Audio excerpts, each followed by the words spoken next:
Selamat malam Bapak Ibu peserta Zoom training. Halo, selamat malam. Malam Ibu Elis. Ya, selamat malam. Malam Bapak Ibu.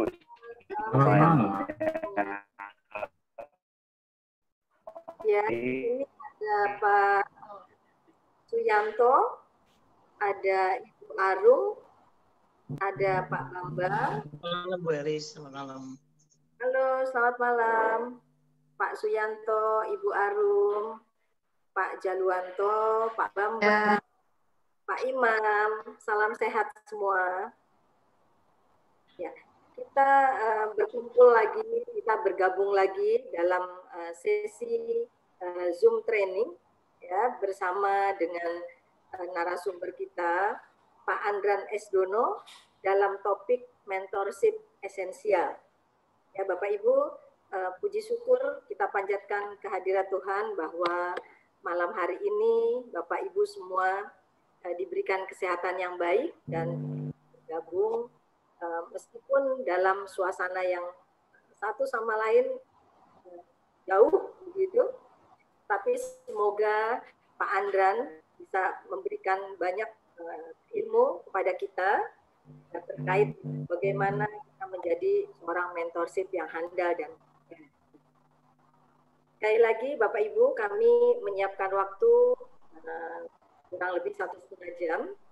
Nanti kita sama-sama mendengarkan bagaimana menjadi seorang mentorship yang kompeten selama 1 jam.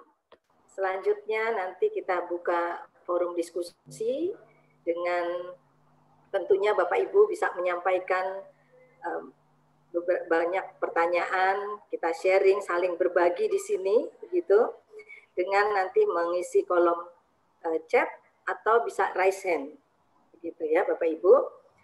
Baik, sebelumnya saya memperkenalkan Pak Andran S. Dono yang akan memberikan materi mentorship esensial.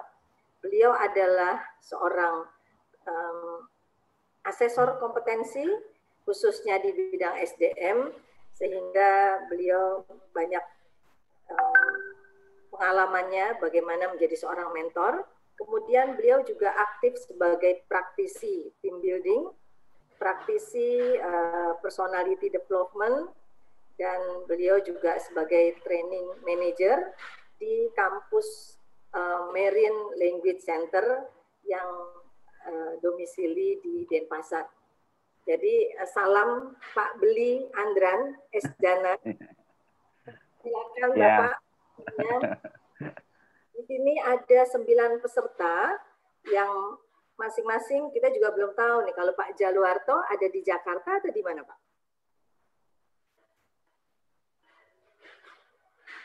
Pak Jaluarto dari Jakarta atau dari mana ini Pak? Dari Semarang. Dari Semarang Pak? Ya, dari Semarang. Iya, gimana Semarang hujan nggak nih Pak? Jakarta hujan lebat Pak? Alhamdulillah hujan terus setiap sore. Terus. Baik, baik. Ini Pak Suyanto, posisi di mana Pak? Pak Suyanto masih bergabung Pak? Oke, Pak Bambang Sutejo, Bapak posisi. Sorry. Kebetulan masih belum tutup. Oh, baik Pak, selamat malam. Malam Ibu Elis, ya Bu. Bapak posisi di Jakarta atau di luar Jakarta? Saya di Jakarta, di Tomang Ibu. Oh, di Tomang. Tomang aman ya Bu? Kenapa Bu? Tomang tidak hujan Pak? Tidak Bu, aman Bu. Aman. Aman. Terima kasih untuk waktunya Pak. Kemudian Pak Bambang Sutejo, Bapak posisi di mana Pak?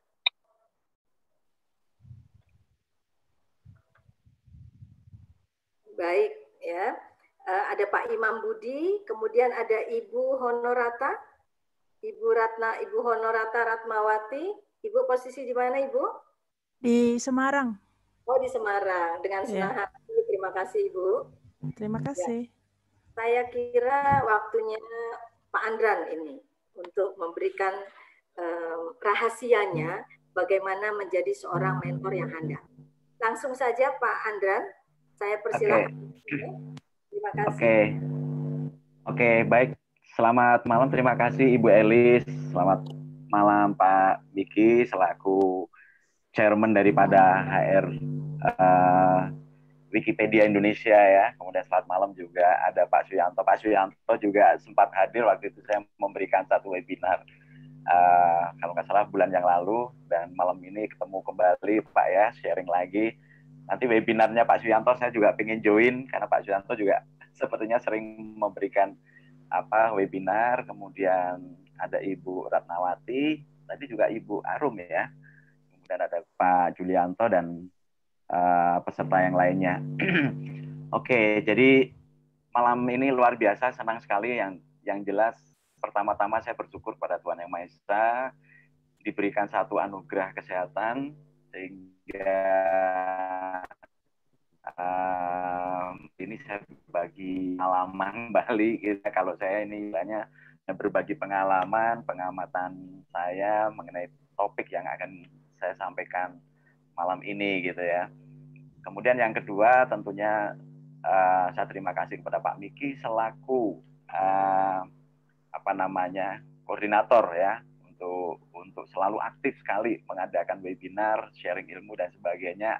Hampir setiap bulan itu ada 4 kali Bu Elis ya, dan saya bersyukur juga bisa mengisi, dan besok tanggal 1 ada juga teman saya ngisi, Pak Budi, saya juga akan bergabung di sana untuk mengikuti acaranya. Oke, nah kemudian yang ketiga, saya terima kasih juga kepada Ibu Elis ini. Ibu Elis ini pertama kali saya diberikan satu kolaborasi gitu ya. Ibu Elis ini background-nya juga luar biasa. Beliau adalah asesor, beliau juga pengajar, kemudian juga pendidikan dan sebagainya ya, luar biasa. Oke, Bapak Ibu semuanya, jadi seperti biasa, saya selalu ingin mengawali dengan satu cerita gitu ya. Boleh Ibu Elis ya? Boleh ya, satu cerita ya. Nah, ini menarik sekali. Judul cerita ini adalah Pak Kasmujo dan Widodo, gitu ya. Judulnya adalah Kasmujo dan Widodo. Bapak Ibu, saya kira clear ya mendengar suara saya, Ibu Elis ya, cukup jelas ya. Ya, jadi cerita begini.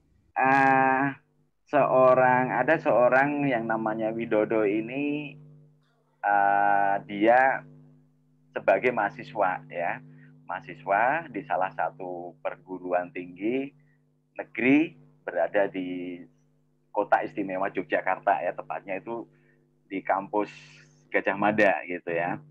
Nah, Widodo ini tentunya sangat luar biasa ya. Dia waktu itu tahun berapa ya, 70-an mungkin ya, sebagai mahasiswa yang giat bekerja, dan selalu dia itu mencari atau mendekati mentor-mentor yang dia anggap bisa membantu karirnya si Widodo ini. Nah, suatu hari dalam penyelesaian sekian tahun Widodo menyelesaikan di kampus gitu ya, dia mempunyai seorang pembimbing atau dosen, itu namanya Kasmujo gitu ya. Nah, setiap Widodo ini bertemu dengan Kasmujo, seorang pembimbing atau dosen ini luar biasa ya. Jadi Kasmujo selalu memberikan motivasi, selalu juga memberikan arahan, kemudian juga selalu mengkoreksi hasil tugas-tugas yang dikerjakan oleh Widodo ini gitu ya. Singkat cerita, akhirnya Widodo bisa menyelesaikan kuliahnya dan dibimbing oleh Pak Kasmujo ini.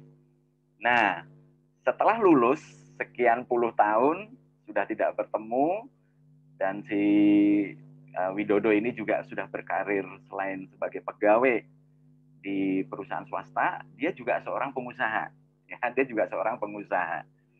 Nah, ini dalam waktu dekat kemarin tahun 2017 ya, ada satu acara, ya, ada satu acara silaturahmi di kampus tersebut, di kampus UGM tersebut ya, acara silaturahmi antara yang hadir itu ada dosen, kemudian ada alumni dan ada mahasiswa yang sedang belajar di Gajah Mada. Nah, acara silaturahmi ini diadakan di Sleman tanggal 19 Desember 2017 dan acaranya ini luar biasa karena dihadiri oleh orang nomor 1 di Indonesia atau RI 1 ya. Siapa dia? Pak Joko Widodo ya, Bapak Presiden kita. Nah, di acara silaturahmi dengan dosen dan mahasiswa, mungkin Bapak Ibu pasti juga sering menyimak ya kalau dalam acara formal kenegaraan begitu, ketika Bapak Presiden diberikan kesempatan untuk katakanlah memberikan sambutan ataupun mungkin arahan atau pidato gitu. Saya mau tanya sama Bu Elis, itu biasanya Bapak Presiden itu siapa yang pertama disapa Ibu atau yang disapa lah, kurang lebih seperti itu. Kira-kira siapa Ibu Elis ya? Yang pertama Bapak Presiden sambut, kemudian sapa itu biasanya siapa ya Ibu? Kalau Presiden hadir itu Ibu di acara kenegaraan. Ibu Elis? Ibu Elis mendengar Ibu Elis? Masih Pak. Iya. Menyimak nggak Ibu? Menyimak Pak. Tadi saya unmute. Ya, yang pertama kali disapa oleh Pak Presiden. Iya. Oke.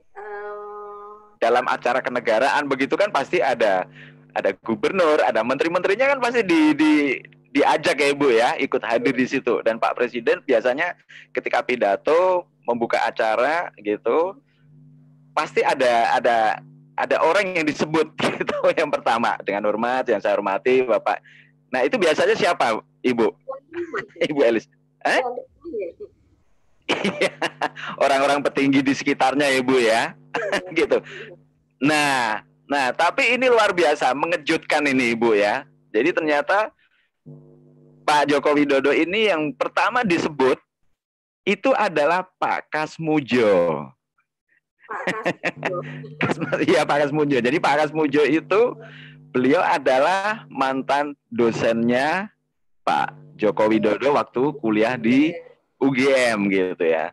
Terkejut atau sangat terkejut Pak Kasmujo itu Ibu ketika disebut pertama dan disuruh maju Ibu.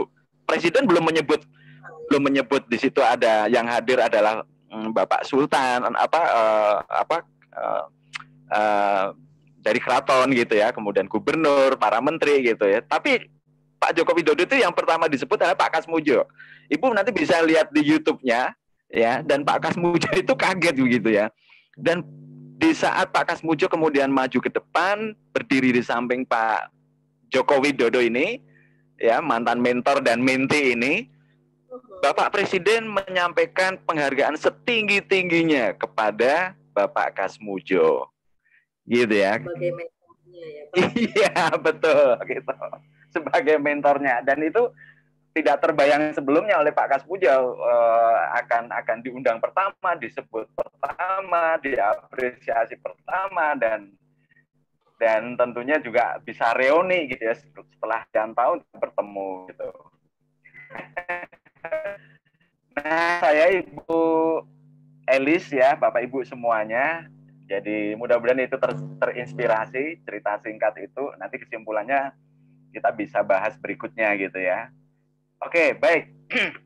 Nah, sekarang silakan Ibu Elis masuk ke materinya. Jadi mohon untuk di-share PowerPoint-nya.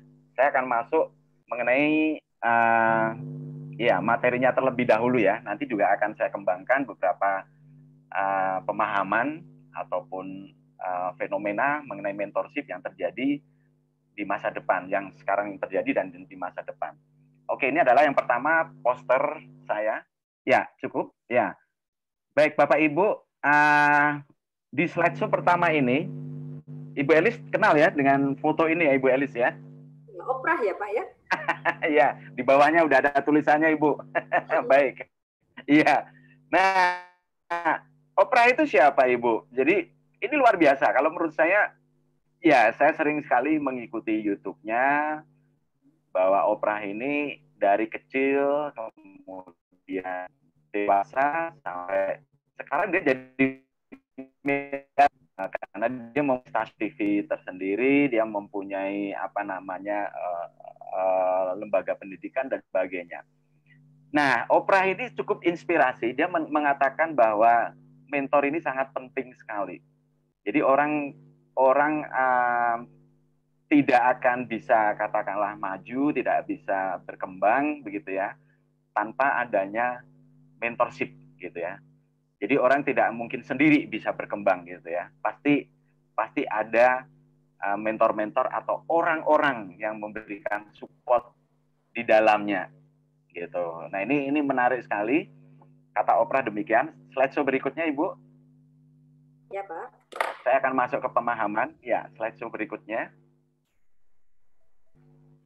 Ya. Slideshow berikutnya, Ibu Elis. Ya, saya agak kesulitan ini Pak Pak Miki ya, ini Pak Miki. Ya. Diklik, ya. Masih muncul slideshow pertama ini, Bu. Bisa dimunculkan slideshow yang kedua. Ya, ini sebentar. Ini Pak Miki yang share screen, Pak. Oh, Pak Miki. Ya, Pak Miki. Bisa di... Ya. Halo, Pak Miki. Mau dibantu untuk di-share? Ya, slideshow berikutnya, Pak Miki. Sudah, Ibu Eli ya? Belum ya? Oke, nggak apa-apa. Ya, Pak Miki. Jaringannya putus-putus, Pak Miki.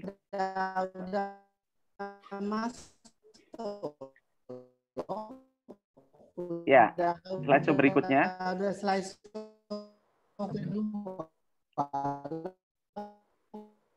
Putus-putus Pak Miki suaranya. Mohon maaf Bapak Ibu ya, ini gangguan sinyal. Sepertinya di Jakarta hujan deras Ibu ya. Ya, Ibu Elis bisa di-share lagi Ibu, supaya saya bisa menjelaskan slideshow yang kedua. Saya dicoba sedang, Ibu Elis. Ini dulu Pak, Bapak mungkin ya saya sedang mencoba ini karena agak ya nggak apa-apa. Susah nih Pak. Oke, nggak apa-apa. Baik. Oke, Bapak Ibu, saya akan memberikan pemahaman terlebih dahulu. Saya juga sudah pegang slideshow-nya ya. Jadi yang pertama adalah mentoring. Saya akan membahas sedikit mentoring ya. Sebenarnya di slideshow kedua ini ada beberapa foto para tokoh-tokoh mentor yang menurut saya sudah mendunia, sudah famous ya, dan menurut saya juga sebagai inspirasi sebagai mentor-mentor senior ini. Baik, secara pemahaman mentoring adalah satu proses formal yang mana seseorang ataupun si mentor itu dengan pengetahuan dan pengalaman, mempunyai pengalaman dan pengetahuan lebih banyak ya, tentunya berperan untuk mendukung dan mendorong seseorang yang kurang memiliki pengetahuan dan pengalaman dalam pengembangan diri. Nah, ini adalah mentoring. Kemudian apa yang disebut mentorship? Kalau mentorship adalah hubungan terstruktur dan saling percaya sehingga bisa membawa menti atau anak muda ya bersama dengan individu yang peduli gitu ya, dan menawarkan bimbingan ataupun dukungan ataupun motivasi yang ditujukan untuk pengembangan kompetensinya. Jadi kalau mentoring tadi adalah sebuah proses formal, tetapi kalau mentorship ini adalah hubungan, tentunya hubungan terstruktur ya antara si mentor dan si mentee. Hubungan untuk apa? Tentunya adalah hubungan yang ditujukan untuk pengembangan kompetensi. Nah, ini ada dua pemahaman, mentoring dan mentorship. Baik. Kemudian akan saya lanjutkan di slideshow ketiga. Ini masih belum bisa muncul ya Ibu Elis ya. Slideshow berikutnya Pak Miki. Ya, slideshow berikutnya. Ya, baik. Oke, Bapak Ibu, di sini saya menggambarkan ada 3 kotak ya. Jadi supaya kita lebih mudah untuk memahami. mentoring dan consulting. Ini kalau di kolom atas paling kiri, ya. Kolom atas paling kiri ya. Itu sendiri lebih banyak porsi mentor dan konsultan ya, yang memberikan arah ketimbang bertanya kepada menti. Jadi kalau di posisi pojok, saya bilangnya pojok kiri atas ya, mentoring dan consulting. Ini lebih memberikan arahan, ya. Arahan yang dimaksud di sini adalah arahan untuk masa depan, ya. Ini yang di kolom mentoring. Kemudian kalau yang di kolom coaching ini sebelah sampingnya lagi, ya. Saya masuk di area future dan asking. Jadi begini Bapak Ibu, kalau coaching itu lebih menggali solusi masa depan, ya. Itu bisa berasal dari dirinya sendiri dan tentunya lebih banyak bertanya kepada si menti, gitu. Jadi menggali solusi untuk masa depan. Ini kalau coaching.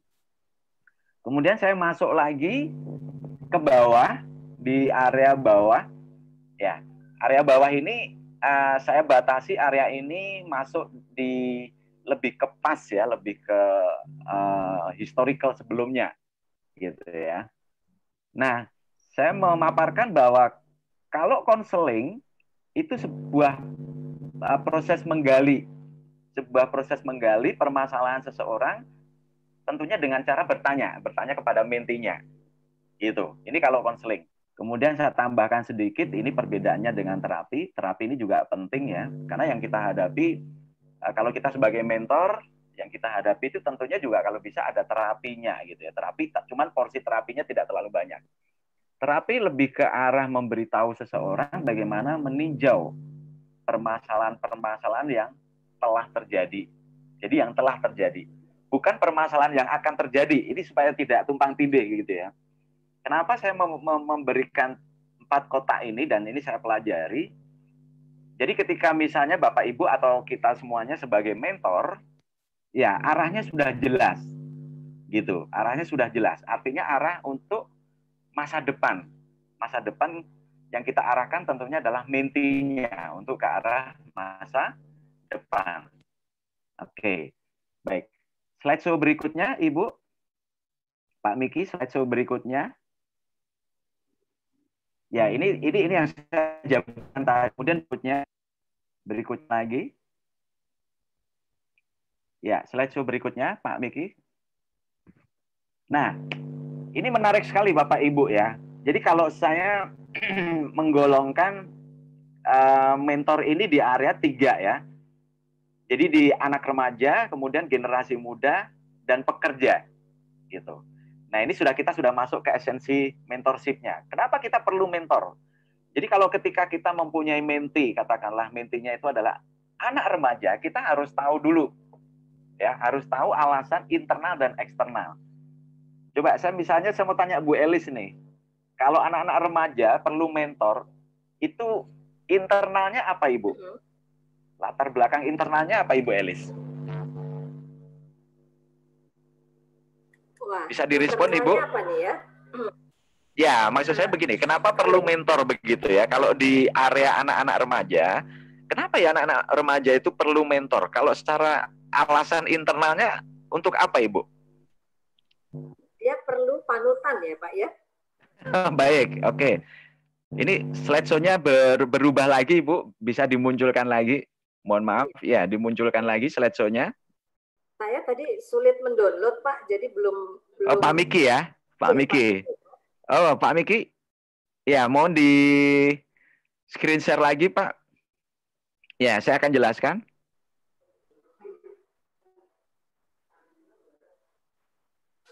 Ya, ini mohon maaf karena di sana juga hujan deras. Nah, baik, terima kasih. Ini sudah muncul Pak Miki. Oke.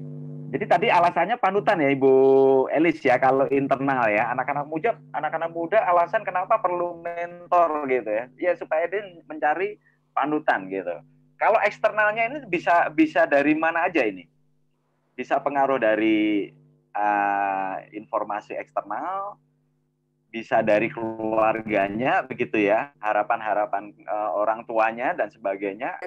Dan juga kalau eksternal itu mungkin dorongan Iya, betul, teman-teman, atau dorongan kuat dari tempat mereka belajar, katakanlah sekolah, ya, bisa dari gurunya, begitu ya, dari pembimbing apa namanya di sekolahnya dan sebagainya. Nah, ini kita harus paham dulu. Jadi kenapa perlu mentor? Area anak remaja itu internalnya apa, eksternalnya apa? Karena kalau kita sudah menjadi mentor dengan memahami ini, kita akan mengarahkan ke depannya gitu ya. Nah, kalau yang di tengah tadi adalah generasi muda. Saya memilah anak remaja dengan generasi muda itu sebenarnya beda tipis. Cuman generasi muda ini saya masuk ke kategori anak-anak remaja yang mungkin sudah kuliah ataupun mereka akan mempersiapkan untuk bekerja. Tentunya juga sama. Kenapa mereka perlu mentor begitu ya? Internalnya kita gali. Ya, internalnya kita gali. Kalau katakanlah mahasiswa yang mau persiapan untuk bekerja, tentunya dia akan ingin mendapatkan informasi sebanyak-banyaknya mengenai lingkungan dunia kerja. Gitu ya. Itu dari eksternalnya. Kalau maaf, dari internalnya. Kalau eksternalnya juga sama, ya. Mungkin dari sosial media, pengaruh sosial media yang sangat kuat. Ya, pengaruh lingkungan pergaulan mereka yang sangat kuat, ya. Itu juga bisa memunculkan bahwa Anda juga perlu mentor loh gitu. Ya. Nah, kemudian kalau yang di kota ketiga, pekerja, ini juga menarik sekali Bapak Ibu. Kenapa perlu mentor? Tentunya kalau pekerja di internalnya, satu, harapan pekerja juga pasti mengenai karir. Betul ya Ibu Elis ya? Iya. Ya, waktu kita dulu jadi pekerja junior gitu ya, kita pengen sekali ya, bisa ini, jabatan ini, bisa meraih apa namanya tugas ini dan sebagainya. Gimana ini supaya saya perlu mentor ini gitu. Ini kalau misalnya tidak cepat menemukan mentor, ini sayang banget nih para pekerja junior ini. Kemudian kalau eksternalnya tentunya banyak sekali ya. Eksternalnya ya tetap pengaruhnya daripada misalnya visi misi perusahaan. Ya, kemudian dari pihak keluarga, dorongan keluarga yang sangat kuat gitu ya. Dan akhirnya si pekerja ini juga bisa memerlukan mentor gitu. Nah, ini cukup menarik supaya kita nantinya sebagai mentee atau mentor itu paham dulu area alasan kenapa perlu mentor gitu. Kemudian slideshow berikutnya, Pak Miki. Ya, mohon digeser untuk slideshow berikutnya. Ya, slideshow berikutnya Pak Miki. Ya, Pak Miki. Pak Miki. Saya coba Ya, bisa bantu Pak ya. Ya, bisa digeser slideshow berikutnya. Ya, saya akan jelaskan slideshow berikutnya. Ya, baik.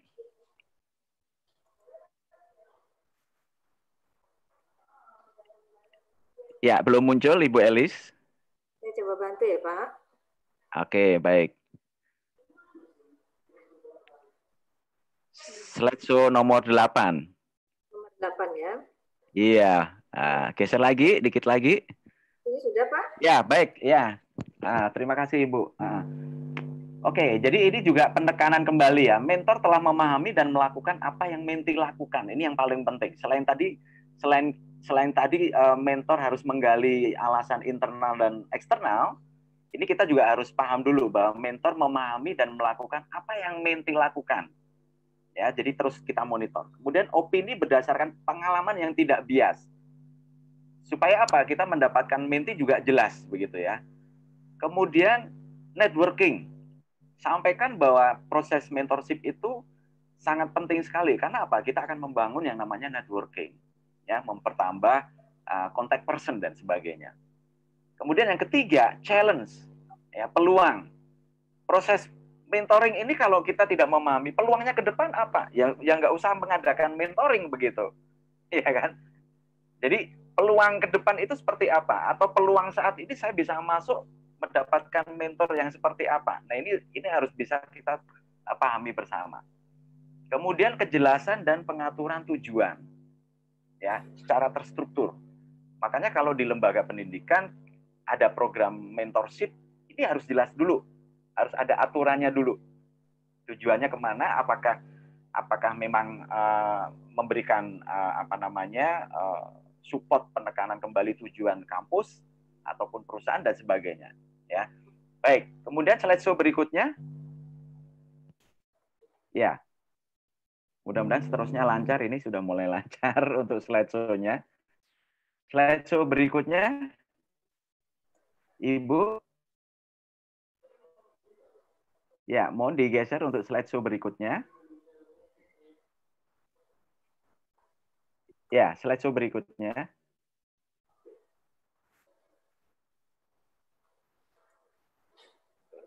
Belum muncul Ibu Elis? Ya. Oh, ini harus keluar dari ininya ya, fiturnya. Nggak apa-apa. Ya, belum muncul Ibu Elis. Saya akan menjelaskan slideshow berikutnya, Bapak Ibu ya. Ini juga presentasinya sederhana, tapi saya ingin menjabarkan. Ya, masih belum muncul. Oke, nggak apa-apa. Ya, akan saya sampaikan Bapak Ibu bahwa di slideshow berikutnya ini cara apa saja saat kita mengimplementasikan mentorship, gitu ya. Caranya bagaimana? Atau cara apa saja? Itu kita bisa melalui yang namanya pendidikan, bisa melalui bimbingan, gitu ya. Pendidikan mungkin bisa melalui lembaga formal, non formal dan sebagainya. Bimbingan juga sama, ya. Bimbingan itu juga bisa privat dan sebagainya. Pembinaan, ya, pembinaan itu bisa juga sebagai partner dan sebagainya. Latihan, kemudian pengajaran dan evaluasi. Nah, ini cara-cara apa saja supaya saat kita mengimplementasikan mentorship, ya. Baik. Oke. Kemudian area apa saja saat kita memerlukan mentorship? Bisa juga kita masuk di salah satu organisasi. Organisasi ini macam-macam gitu ya. Ada organisasi kesenian begitu ya, organisasi satu bidang hospitality dan sebagainya. Kemudian juga pergaulan. Pergaulan ini bisa juga pertemanan gitu ya. Kemudian sosial, keluarga. Nah, keluarga ini sangat penting sekali kalau untuk mentorship ini ya. Karena banyak sekali anak-anak ketika kita tanya, mentor Anda siapa? Oh, saya punya mentor ayah saya gitu. Ibu saya dan sebagainya. Nah, ini area-area saat kita memerlukan mentor. Kemudian sekolah, komunitas. Komunitas ini juga macam-macam ya, bisa komunitas otomotif gitu ya, komunitas olahraga, komunitas kesenian dan sebagainya ya. Ini peluang sangat banyak sekali area-area mentorship ini. Baik, kemudian slideshow berikutnya. Ya, slideshow berikutnya Bapak Ibu.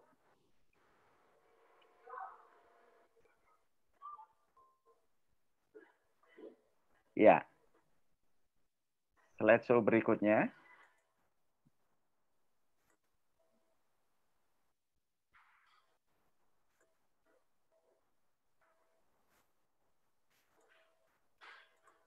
Ya. Nah, baik, terima kasih. Nah, ini aja Ibu. Nah, ini untuk mengukur ataupun indikator hambatan-hambatan. Ya, slide berikutnya. Setelah ini, Ibu.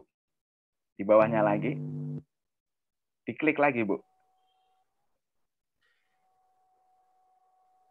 Ya, di slide berikutnya ini saya munculkan, saya buat salah satu semacam kondisi ya. Kondisi mengenai hambatan-hambatan komunikasi itu dengan menti. Nah, sudah. Baik. Jadi hambatan-hambatan ini yang dirasakan oleh dalam proses hubungan mentoring gitu ya.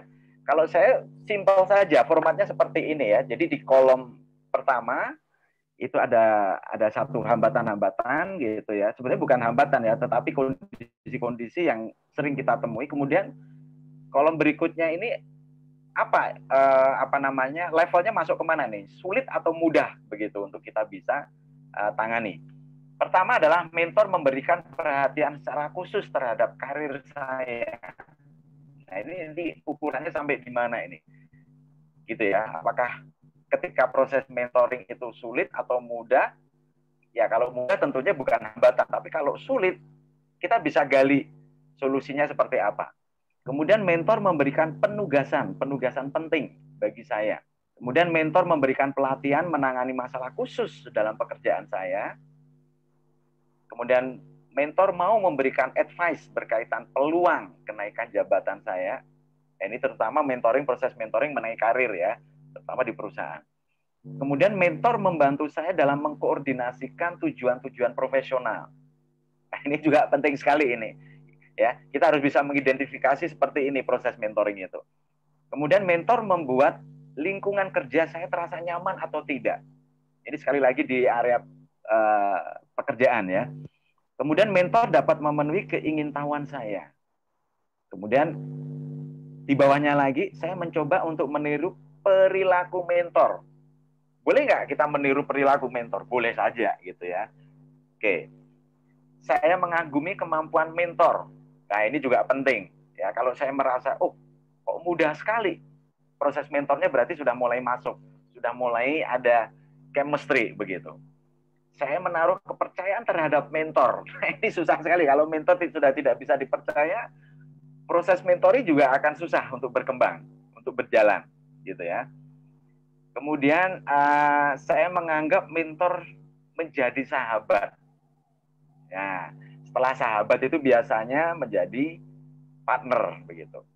Kemudian pasangan atau orang terdekat saya akan keberatan bila mentor saya berbeda jenis kelamin. Nah, ini kadang-kadang agak riweh begitu Bu Elis ya, kalau sudah mentor dan mentee beda lawan jenis, itu biasanya juga salah satu kendala. Kemudian iklim di organisasi saya tidak mendorong hubungan permentoran. Ya. Baik, berikutnya Ibu.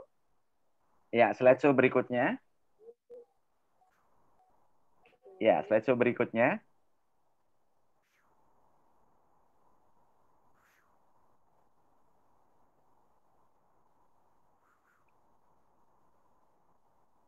Slideshow berikutnya. Ya, baik, oke. Maaf. Iya, keluar lagi. Tadi sudah muncul, Ibu. Tadi sudah muncul ya, Pak? Iya, baik. Nggak apa-apa. Ya, slideshow berikutnya. Baik, ya. Nah, ini tadi Bu Elis juga sudah menyampaikan ya, kalau menggali alasan daripada anak-anak remaja gitu ya, secara internal pengen mendapatkan panutan begitu ya. Nah, di slideshow berikutnya juga sama ya, ketika kita mendapatkan menti, kalau bisa kita tanya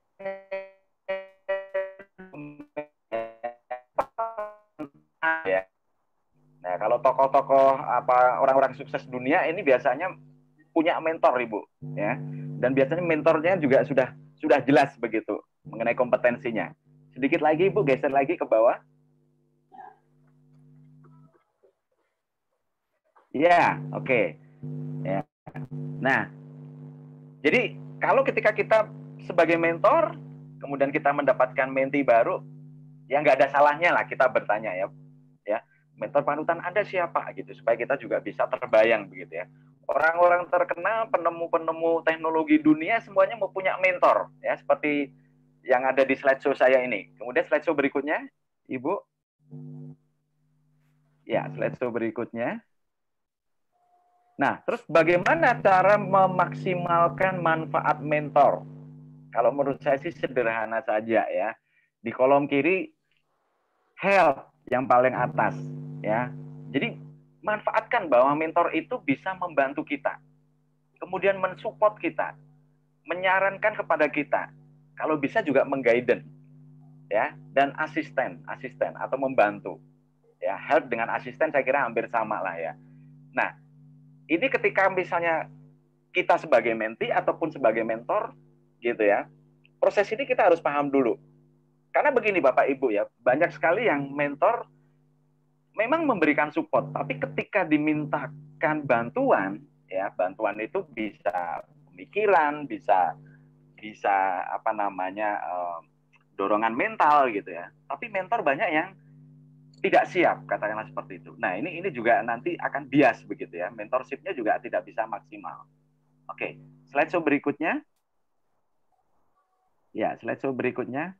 Nah, ini sedikit saya masuk mengenai larangan-larangan ya, materi mentoring terutama untuk anak-anak dan remaja ya. Saya sedikit menyeberang sedikit ya. Karena ini juga sebagai alarm buat kita semua ya, kalau dalam proses mentoring ketika kita mendapatkan menti anak-anak atau remaja, ya tentunya di sini sudah saya sampaikan mengenai kalau bisa tidak ada unsur-unsur kekerasan, ya, adegan berbahaya, apalagi kata-kata kasar gitu ya. Kemudian muatan pornografi, sifat negatif. Sifat negatif ini penting sekali kita sampaikan kepada mentor ataupun menti ya. Ya, mengenai emosi gitu ya, dendam ya, jahil serakah. Nah, ini satu-satu rambu-rambu larangan yang proses mentoring mudah-mudahan tidak masuk ke area ini, terutama ketika kita mempunyai menti anak-anak dan remaja. Baik, slideshow berikutnya. Ya, slideshow berikutnya, Ibu. Ini, Pak. Ya, lagi. Turun lagi. Ini sudah saya jelaskan tadi. Ya. Slideshow berikutnya, Ibu Elis.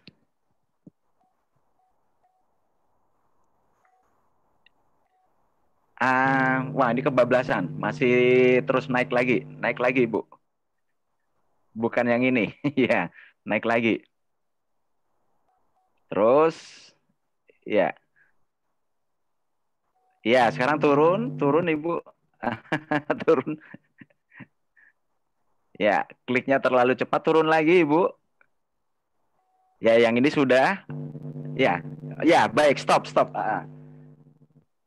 Yang tadi Ibu.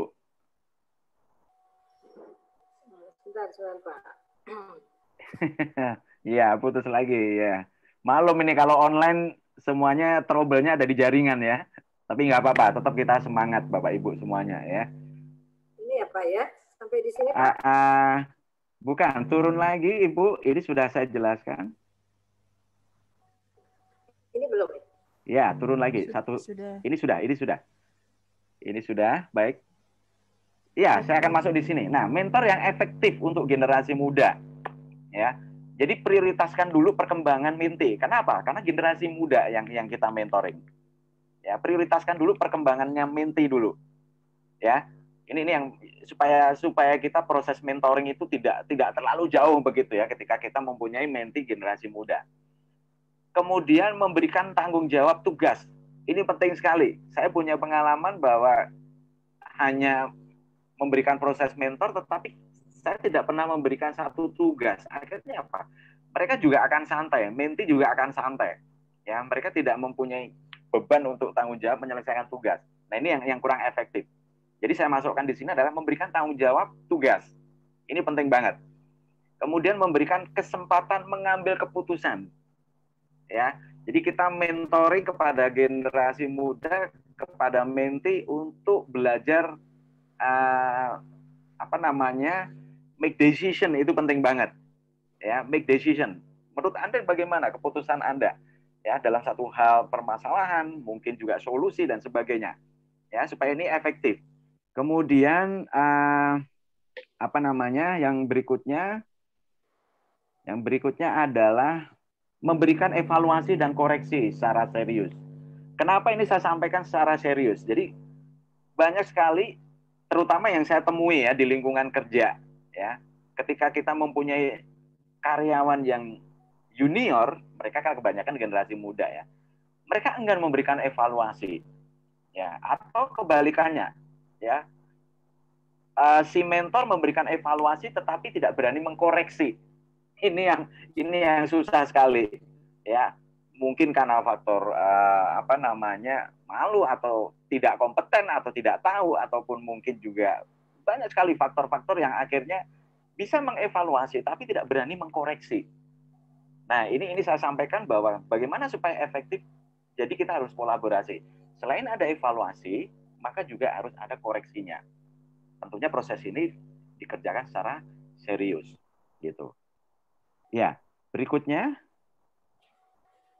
Nah, ini yang menarik berikutnya, Ibu. Ya, stop. Ya, mentor yang efektif untuk pekerja. Nah, ini yang sangat penting sekali ya, untuk pekerja. Karena di sini saya sampaikan bahwa high quality listening skill. Apa yang dimaksud high quality listening skill? Jadi bukan menti mendengarkan kita, ya, tapi kebalik ya, mentor yang harus pintar atau smart mendengarkan apa yang menjadi keinginan menti. Makanya di sini saya sebutkan high quality listening skill. Kemudian boosting the energy. Ini apa maksudnya boosting the energy ini? Kalau saya sampaikan di sini bahwa selalu berikan satu motivasi bahwa Anda mampu gitu. Ya, bahwa Anda bisa. Ya, bahwa Anda dalam target sekian tahun Anda belajar ini, ya. Anda bisa praktekkan, saya yakin Anda akan bisa. Ya, jadi diberikan energi, ya, diberikan peluang, dibukakan apa namanya jalannya dan sebagainya. Kemudian yang ketiga adalah value experience, ya, berbagilah pengalaman-pengalaman yang berharga kepada menti. Ini sangat penting sekali, ya. Makanya kalau di dalam lingkungan kerja, gitu ya, hal-hal yang pernah berhasil, pernah diapresiasi oleh manajemen, pengalaman-pengalaman yang katakanlah sukses. Nah, ini perlu di-share kepada menti, gitu ya. Kemudian yang keempat adalah biarkan mereka itu bisa berkembang, let them grow, gitu ya. Jadi karena begini Bapak Ibu ya, ada beberapa kondisi yang saya temui atasan dan bawahan, ya, atasannya itu dia mengajari, tetapi tidak mau, takut atau khawatir bahwa jabatannya itu dilangkahi begitu, atau apa ya namanya, disalib begitu Ibu Elis ya, di apa namanya, diloncatin begitu. Kalau saya enggak gitu, iya betul. Kalau saya enggak, justru malah kalau misalnya bawahan saya, anak buah saya bisa naik karirnya dan bisa melebihi saya, malah saya malah bangga. Itu pengalaman saya dulu seperti itu.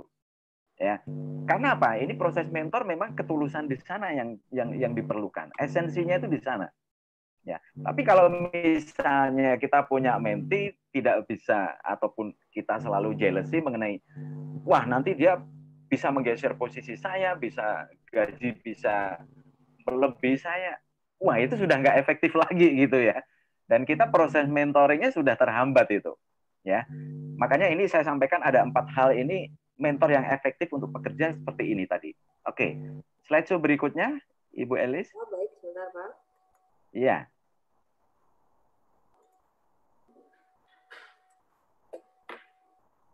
Nah, ini bidang-bidang apa saja mentor ini akan diminati di masa datang, gitu ya. Saya kira cukup banyak area-areanya ya, Bapak Ibu semuanya. Proses mentor ataupun mentoring ya, kita bisa masuk di dunia kerja mengenai digital, ya. Kemudian mengenai desain grafis, programmer, webmaster, software analysis. Nah, ini generasi muda ini sekarang banyak sekali muncul mereka sebagai mentor mengenai teknologi. Mentinya anak-anak, bukan anak-anak lagi ya, mentinya para senior, nggak masalah. Mentornya anak-anak muda yang mereka menguasai digital, itu juga nggak masalah. Proses mentor ini bisa kita lakukan. Kalau kita itu sudah tidak ada batasan gitu ya. Kemudian atau bisa parenting, ya, king, babysitter, ya, clean service, ya. Kemudian lagi ke otomotif, ya, teknik engineering. Nah, ini sangat perlu sekali di Indonesia ini mentor-mentor yang bagus, ya, untuk di bidang-bidang seperti ini. Ya, kemudian mengenai karir, entrepreneur, musik, penyanyi, ya. Musik dan penyanyi Indonesia itu masih maunya mendunia ya, tapi sampai sekarang juga baru beberapa penyanyi saja yang bisa mendunia gitu ya. Ya. Jadi supaya kita jangan kalah dengan penyanyi yang ada di luar negeri. Ya, tentunya ini perlu mentor yang cukup bagus, ya. Kemudian bidang pengembangan diri. Ya. Nah, ini terutama para pekerja-pekerja yang di bidang hospitality ini penting banget mengenai mentoring pengembangan diri ya. Bisa kita berikan pengajaran mengenai kesabaran, perilaku, ya, sopan santun dan sebagainya. Ini juga sangat menarik bidang-bidang ini. Kemudian mengenai teknik sipil, pertambangan, ahli kimia, ini juga sangat peluang. kemudian juga ada agrobisnis. Tentunya ini sebagian yang menurut saya akan diminati di masa depan, Bapak Ibu semuanya ya. Jadi kita kalau sebagai mentor, kita punya kompetensi di bidang ini sangat luar biasa peluangnya untuk kita bisa menjalankan program mentorship. Baik, kemudian berikutnya Ibu Elis. Ya, slide berikutnya ini agak hati-hati untuk ngekliknya ya. Oh, ini sudah muncul ini. Bisa diklik dulu ini bertahap satu-satu. Ya, bisa diklik satu-satu. Yang slideshow ini Ibu, diklik aja Ibu. Iya. Karena ini ada animasinya. Oh. Nggak bisa ya Bu ya? Oh, jangan dibuka itunya. Di ini dulu Ibu, screenshot Ibu. Ya, di screenshot. Pojok bawah. Sudah berganti? Enggak, masih di sini Ibu. Jangan diturunkan. Yang tadi Ibu.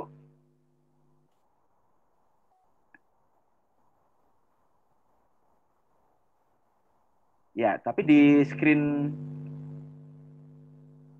Oke, nggak apa-apa. Baik, Bapak Ibu begini. Ini sebetulnya ada satu gambaran. Ya, di slideshow Ibu. Boleh di slideshow. Ya, di slideshow supaya bisa muncul full screen. Iya, nggak bisa tuh Pak, diklik Pak. Nggak bisa, nggak apa-apa. Baik, nggak apa-apa ya.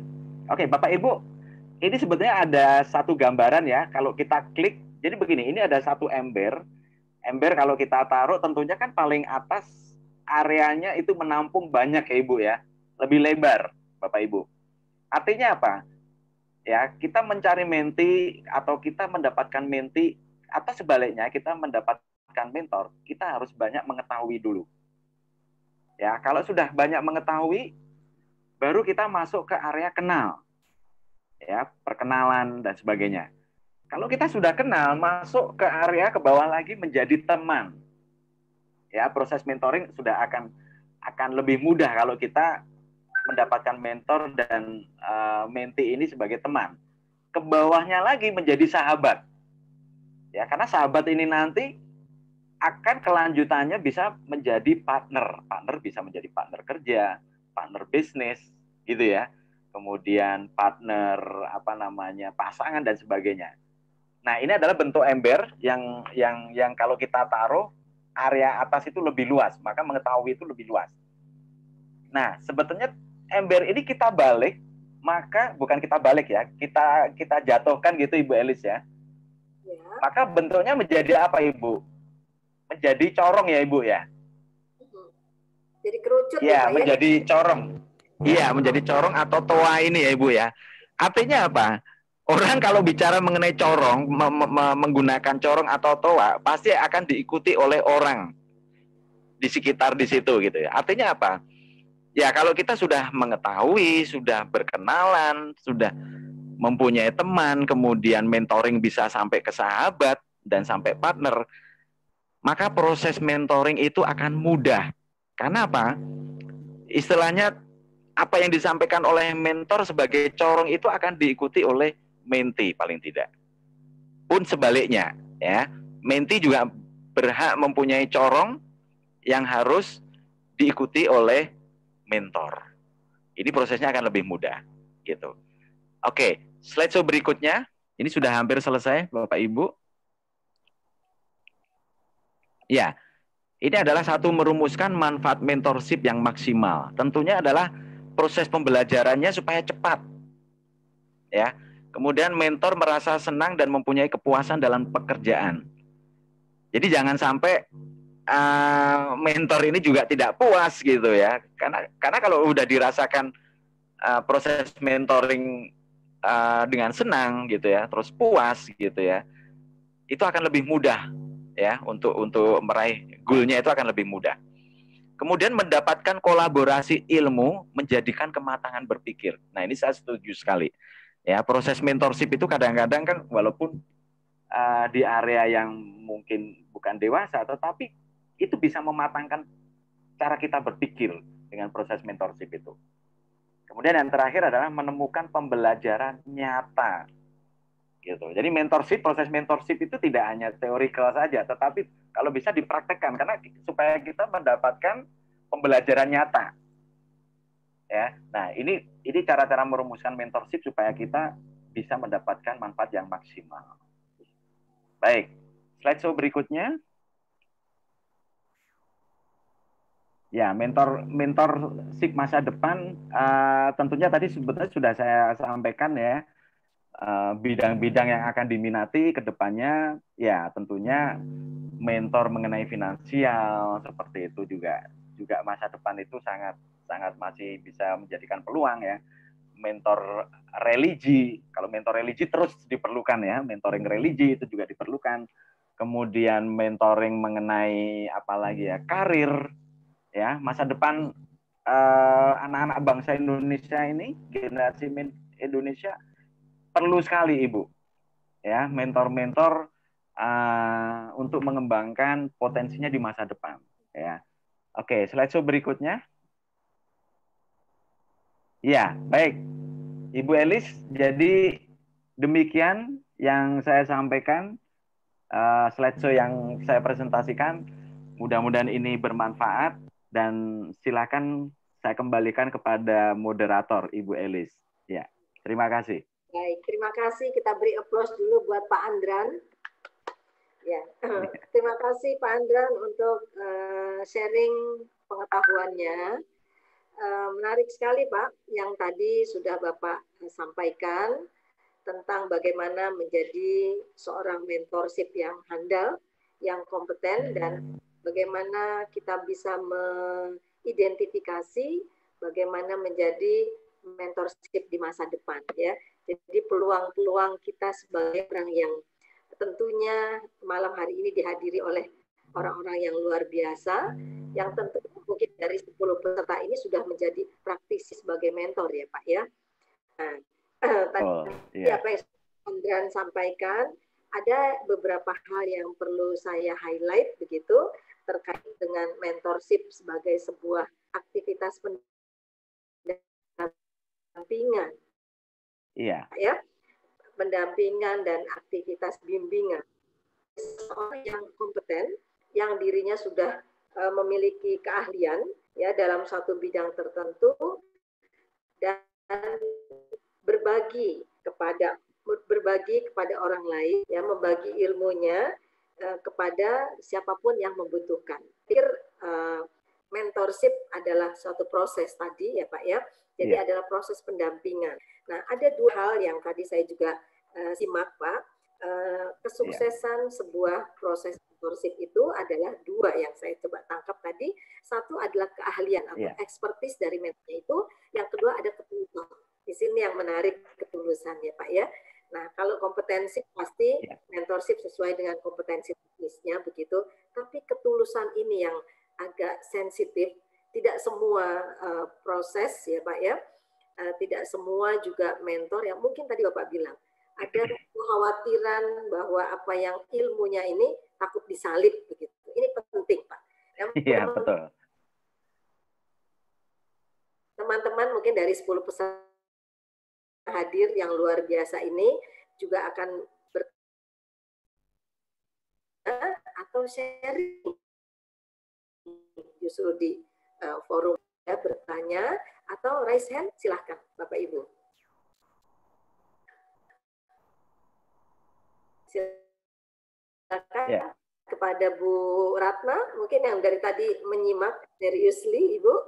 Ibu baik, akan Ibu berbagi, mungkin selama ini pernah juga menjadi mentor. Gitu. Silakan Ibu. Terima kasih, selamat malam semuanya. Selamat malam Pak Ardan dan Bu Elis. Ya, terima kasih atas kesempatan yang diberikan. Saya ada pertanyaan dan sedikit pengalaman, mungkin sedikit curhat ya. Saya bekerja di bidang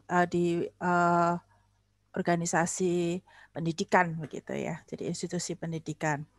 Saya tertarik sekali dengan tadi mentor dan mentee gitu ya. Jadi kalau tadi salah satu yang saya simak bahwa pengelompokan umur ini sangat penting ya Pak Ardan ya. Ketika betul, kita Ibu akan menjadi mentee tadi kita kelompokkan remaja, dewasa, terus istilahnya dewasa madya gitu ya di atas itu ya. Mungkin kalau Betul, selama ini kalau kita mementori yang usianya lebih di bawah kita, itu mungkin akan lebih mudah ya mungkin ya. Karena mereka memandang kita sebagai seseorang yang lebih tahu, senior begitu ya. Tetapi saya merasa kesulitan ketika menti kita itu seusia bahkan lebih tua. Gitu istilah, bukan tua ya, lebih senior lah lebih gitu ya. senior, iya. Lebih senior gitu ya Pak, Iya. karena mereka merasa bahwa mereka punya pengalaman, sudah merasa dia mampu, tapi secara notabene mereka sebenarnya dipandang masih kurang begitu ya. Jadi contohnya ketika saya bekerja ini, saya mengenal lingkungan saya itu sekitar 26 tahun Pak. Jadi saya bekerja lama ya, Bu, ya dari mulai saya belum menikah sampai menikah saya punya, dan bahkan ada sebagian yang sudah punya cucu begitu ya. Nah, jadi saya sudah mengetahui jelas ya Pak ya. Saya sudah kenal pasti, dan saya sudah berteman dan bahkan bersahabat Pak. Jadi tadi corongnya itu sudah bergema kemana-mana gitu istilahnya begitu, karena sudah lekat gitu ya gitu. Tetapi yang saya alami itu Pak, kadang-kadang kalau istilah kami itu menggendong Pak. Jadi bukan menti dan mentor, tetapi dosen yang sudah pada saat dia sudah istilahnya sudah mempunyai kualifikasi tertentu, itu menggendong rekannya untuk sama-sama misalnya gitu ya. Jadi menggendong, istilahnya menggendong, tapi di sini menti dan mentor begitu ya. Nah, itu sulitnya setengah mati Pak. Padahal tulus sudah tadi semua teori sudah saya membayangkan bahwa itu sudah saya coba untuk jalankan Pak. Tetapi kenapa sulit sekali, apa istilahnya, kalau kita dorong mobil yang mogok itu masih bisa ya, tapi kalau mobil yang rusak mungkin sudah tidak bisa lagi didorong gitu Pak, jadi nggak bisa jalan gitu loh. Lalu bagaimana dengan organisasi yang sudah cukup tua, kita mengenalnya dengan usia-usia, apalagi yang dulunya adalah senior saya, tetapi sekarang istilahnya prestasinya tidak berjalan. Dan itu dia merasa bahwa kamu tuh siapa? Kamu kan dulu itu junior saya gitu ya. Jadi bagaimana membedah Pak? Saya ingin sekali tahu bahwa bagaimana sih mencairkan, atau supaya saya harus bagaimana gitu supaya mementori untuk senior dan yang orang-orang benar sudah dikenal tapi susahnya setengah mati. Begitu Pak Adrian, mungkin saya curhat-curhat juga ya Bu Elis ya, maaf ya, mungkin itu yang saya sampaikan. Ini rasa sungkanisasi ya Bu. Oh, terima kasih Pak. Ya baik, Ibu Ratna, kita bincang-bincang ini kita santai aja Ibu ya, karena di Bali ini juga lagi hujan gitu Ibu ya, di Jawa juga lagi hujan gitu ya. Syukur-syukur kita webinar ini samping kita ini ada pisang goreng dan kopi gitu. Oh iya. Tapi ini menarik sekali Ibu. Ya, ini menarik sekali Ibu Ratna. Kalau saya simak, Ibu kan di institusi pendidikan ya Ibu ya, katakanlah di kampus gitu ya. Nah, kalau saya ini saya berbagi ya, Ibu Elis, Bapak Ibu semuanya. Kalau saya memang dipraktisi di corporate Ibu, salah satu perusahaan holding di Bali dan cukup terkenal. Saya sebagai corporate human capital dan training manager. Saya mempunyai karyawan itu, yang terakhir saya bekerja 11 tahun itu ada sekitar hampir 900 karyawan Ibu. Kalau 900 karyawan itu berarti ada 900 karakter ya Ibu ya. Betul nggak Ibu ya? 900 orang itu berarti yang saya hadapi itu 900 karakter. Ini anugerah Tuhan, luar biasa. Tapi yang paling menarik, pengalaman Ibu ini pernah saya temui hal yang sama dengan saya Ibu. Ya, jadi perusahaan kami ini usianya juga cukup lama, cukup tua, dan saya masuk ketika perusahaan ini sebetulnya juga sudah ada tapi belum maju. Perusahaan ini belum growth. Ya. Jadi ini tantangan buat saya. Tetapi Ibu, saya masih sangat beruntung karena saya mempunyai pimpinan corporate general manager yang masuk setahun setelah saya. Betapa sulitnya waktu itu saya sebelum beliau itu hadir. Pimpinan saya selaku corporate GM itu hadir karena apa? Saya komunikasinya sebelum ada corporate GM itu langsung dengan direksi, Ibu. Bayangkan Ibu. Dan 700 karyawan itu hampir 0,8 itu kerabat owner, kerabat direksi. Betul ya? Dengan notabene mereka ya usianya ada yang di bawah saya dan ada yang di usianya di atas saya. Dan satu catatan lagi, mereka juga sama-sama waktu merintis perusahaan itu, Ibu. Jadi kondisi Ibu tadi yang Ibu ceritakan ini sama dengan saya.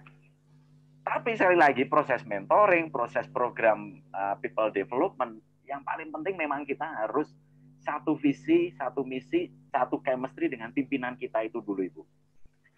Jadi ketika setahun setelah corporate GM itu bergabung di top management, tentunya saya di bawahnya beliau, tapi visi dan misinya sama Ibu, saya dengan beliau. Akhirnya apa? Kita harus hand to hand Ibu. Ketika saya bisa hand to hand dengan pimpinan, saya akan gampang sekali masuk proses mentoring itu kepada orang-orang yang lebih senior dari saya, notabene lebih senior dari saya, yang lebih sulit. Tetap itu yang pertama Ibu, partner dulu. Ya. Yang kedua, saya kebetulan selalu mempunyai inisiatif program-program baru, terobosan-terobosan baru, dan ini saya juga masih bersyukur benar ini. Dan disupport oleh direksi, Ibu. Jadi dengan kata lain, saya ini diberikan taring oleh direksi, Ibu. Saya diberikan taring oleh top management. Akhirnya apa? Reward and punishment ini yang saya jalankan. Ketika katakanlah karyawan diajak maju tidak bisa, ya mohon maaf, kita tidak bisa memperpanjang kontrak. Selesai. Jadi virus-virus itu sudah kita reduce Ibu pelan-pelan dengan proses sekian tahun, sekian bulan dan sebagainya. Gitu. Awalnya susah sekali. Ya. Nah, yang ketiga Ibu, tadi yang pertama saya punya partner ya, corporate GM yang visi misinya sama. Yang kedua, inovasi-inovasi terobosan program saya disetujui oleh direksi. Nah, yang ketiga ini saya selalu memperjuangkan hak mereka dulu, Ibu. Mereka itu namanya karyawan lama, tuntutannya kan pasti banyak, Ibu. Akhirnya program proses mentoring, program pengembangan training-training gitu ya. Kalau kita nggak pernah mendongkrak haknya karyawan ini, pasti kesulitan, Ibu. Nah, kebetulan seperti misalnya ada pemberian bonus tambahan dan sebagainya. Tidak perlu banyak, Ibu, tetapi itu saya lakukan. Dan dampaknya cukup signifikan kepada para senior-senior notabene karyawan yang sulit itu tadi. Berjalannya waktu, akhirnya kita tuh disupport, Ibu Ratna. Akhirnya kita disupport. Nah, ini kondisi pengalaman saya yang sebetulnya kondisinya sama dengan Ibu Ratna tadi, ya. Nah, saya tidak tahu kalau di lingkungan pendidikan apakah apa yang saya jalankan itu bisa diterapkan di bidang Ibu. Itu alangkah baiknya memang bisa dilakukan seperti itu, Ibu. Saya kira itu, Ibu, yang bisa saya jelaskan, Ibu. Mudah-mudahan bermanfaat, Ibu. Terima kasih. Ya. Ya. Baik, Pak Andran, terima kasih untuk sharingnya. Bu Ratna, terima kasih juga, Bu, sudah dapatkan intisarinya. Bagaimana untuk menghilangkan rasa sungkan gitu ya, Bu. Iya. Memang kuncinya di leader ya. Betul. Iya. Kuncinya di leader. Iya, saya sepakat, Ibu. Jadi memang di top leader ya, di top leader kalau kita visinya jelas, kemudian memang tegas, Ibu ya. Corporate GM saya itu orangnya tegas. Lama dia bekerja di konsulat Indonesia di Afrika Selatan, Ibu.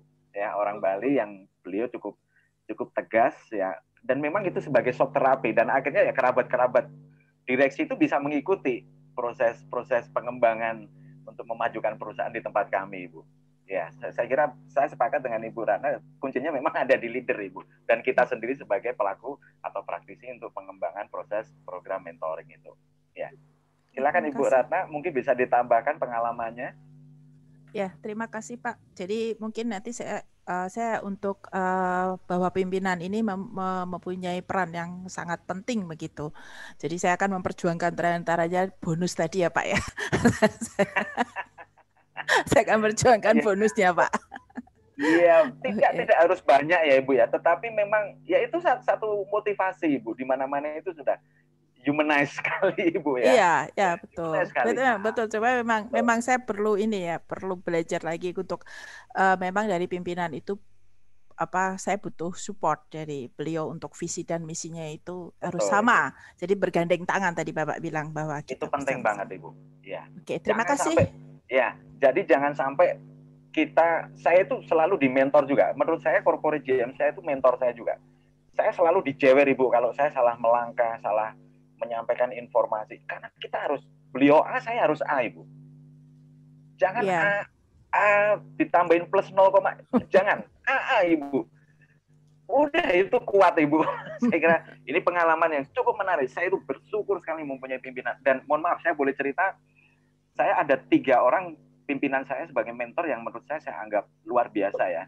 Satu yang saya ceritakan tadi ya, di salah satu perusahaan di holding, saya 11 tahun di sana.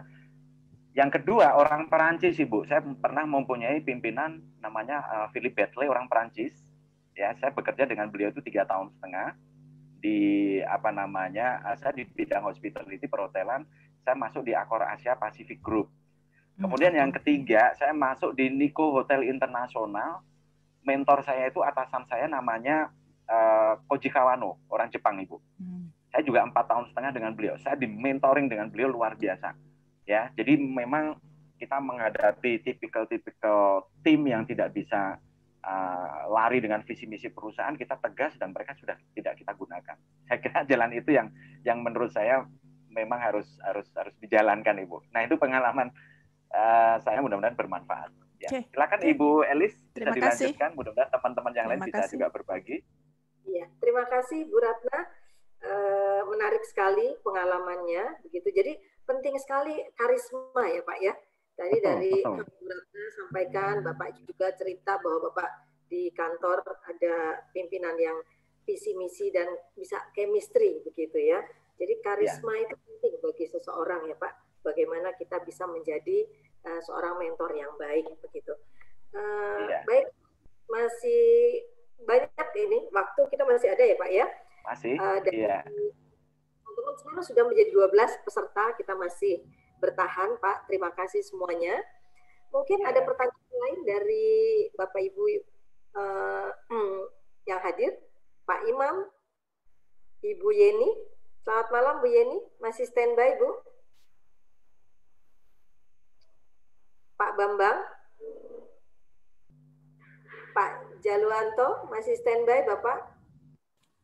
Masih. Ya, silakan Pak. Kita sharing Pak, kita ngobrol. Bapak mungkin punya pengalaman lain terkait mentorship ini. Silakan Pak. Belum ada. Banyak belajar. Iya, Pak. Di sini ada Pak Irwan Mulya. Halo, selamat malam Pak.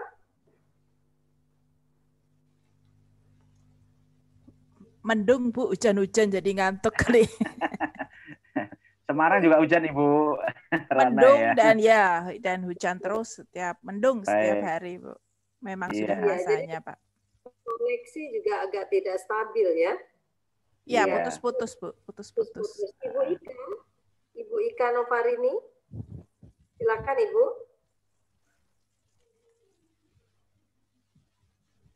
Ya, di sini juga ada Ibu Yeni. Ada Ibu Yeni, ada Pak Irfan Mulya. Kalau mungkin Ibu Elis bisa berbagi Ibu, karena Ibu juga selaku praktisi pengajar ya Ibu ya. Jadi proses mentoring ke depan ini bagaimana Ibu menghadapi menti-menti generasi milenial ini Bu? Mungkin Ibu juga bisa berbagi. Begini, tadi yang sudah Bapak sampaikan memang itu real ya Pak ya. Jadi seorang mentor yang betul-betul kita harus punya kompetensi. Jadi bagaimana kita bisa ngeblend dengan menti kita ya Pak. Selain pentingnya kompetensi, ketulusan, kebijaksanaan, ya itu juga penting. Dan kita tidak merasa menjadi pahlawan buat mereka. Gitu.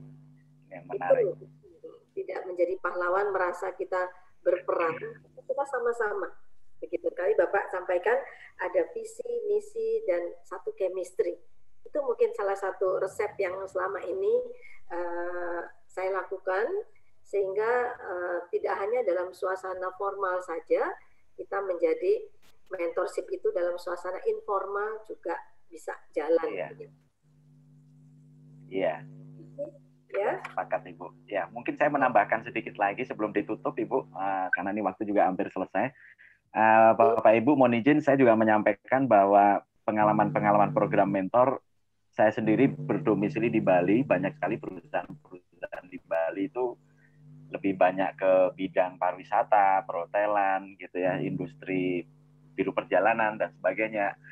Jadi dengan notabene kita dituntut untuk menjaga kualitas ya, kualitas pelayanan, kualitas informasi, kemudian kualitas produk, jasa dan sebagainya. Jadi peluang mentor ini cukup luar biasa Ibu Elis ya. Saya sering sekali diundang oleh banyak perusahaan, baik itu instansi BUMN, kemudian perusahaan-perusahaan swasta, kampus dan sebagainya untuk memberikan motivasi ya, kemudian memberikan satu pembelajaran pengembangan diri dan sebagainya. Saya keliling di kota-kota seluruh Indonesia. Ini luar biasa pengalaman karena yang saya temui di beberapa kota di Indonesia hampir proses mentorship ini banyak kendala, tetapi peluangnya luar biasa.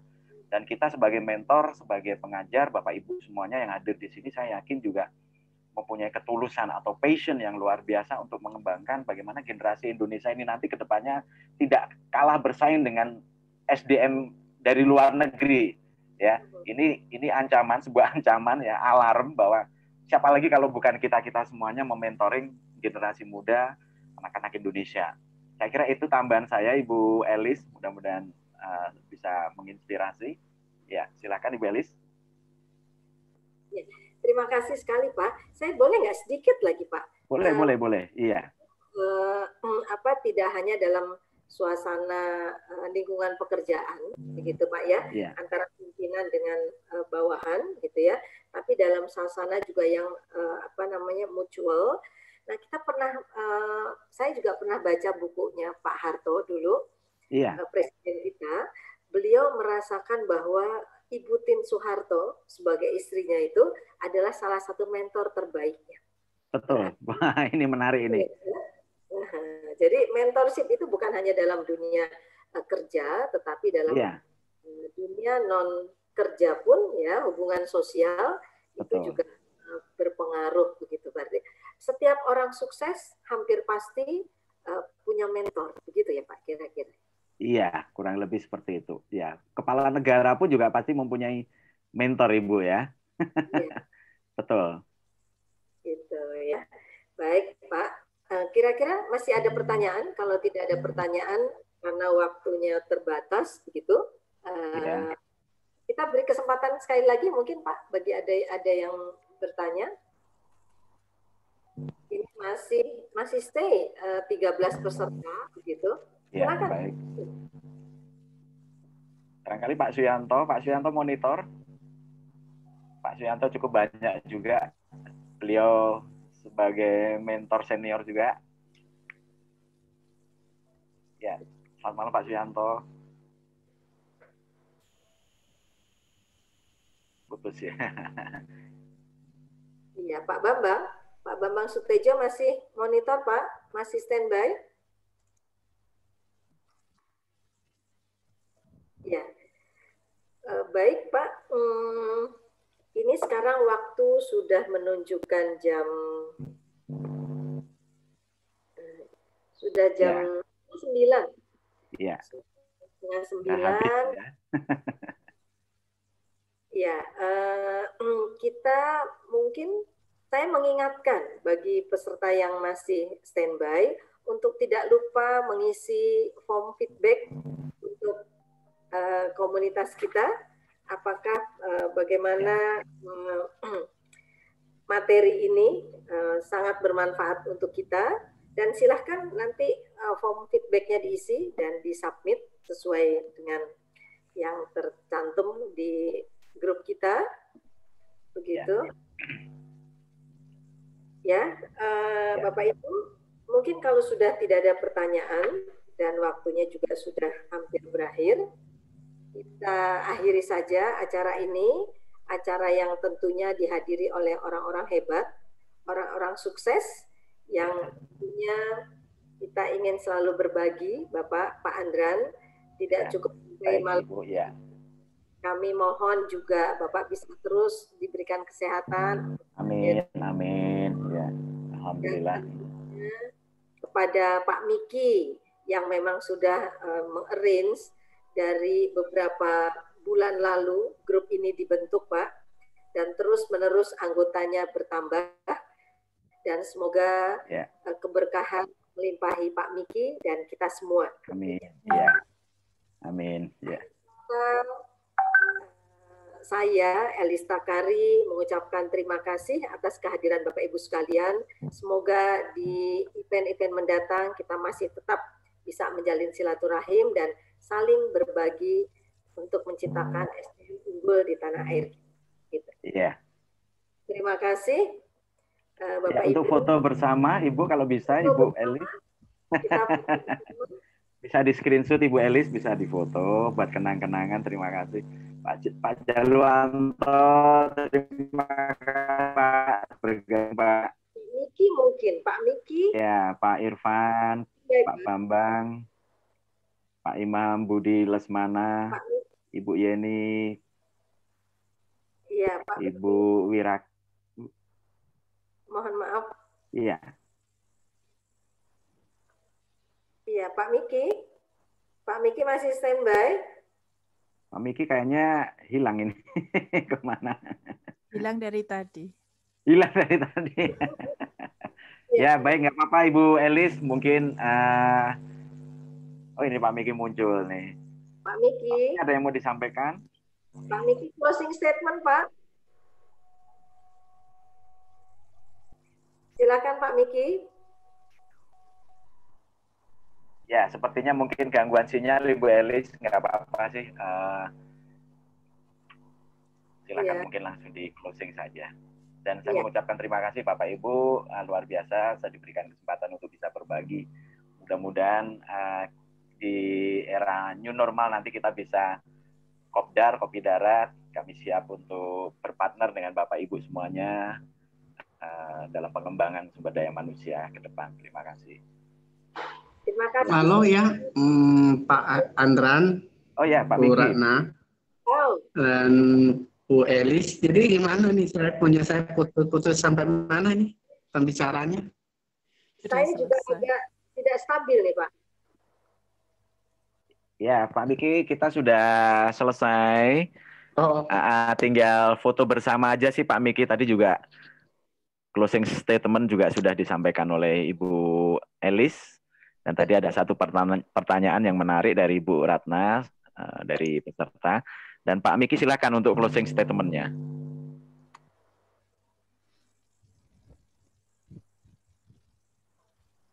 Ya, Pak Miki silakan Pak untuk closing statement-nya. Putus lagi ya. Ya, Ibu Elis mungkin silakan Ibu Elis. Ya, Pak Miki.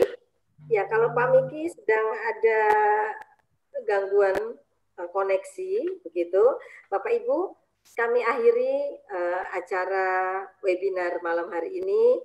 Semoga apa yang sudah disampaikan oleh Pak Andran S. Dono memberikan kemanfaatan untuk kita semua. Salam sehat untuk semua. Selamat malam. Assalamualaikum warahmatullahi wabarakatuh. Waalaikumsalam warahmatullahi wabarakatuh. Terima kasih Bapak Ibu. Terima kasih semuanya. Ya, sampai ketemu di lain kesempatan. Ya, terima kasih. Iya.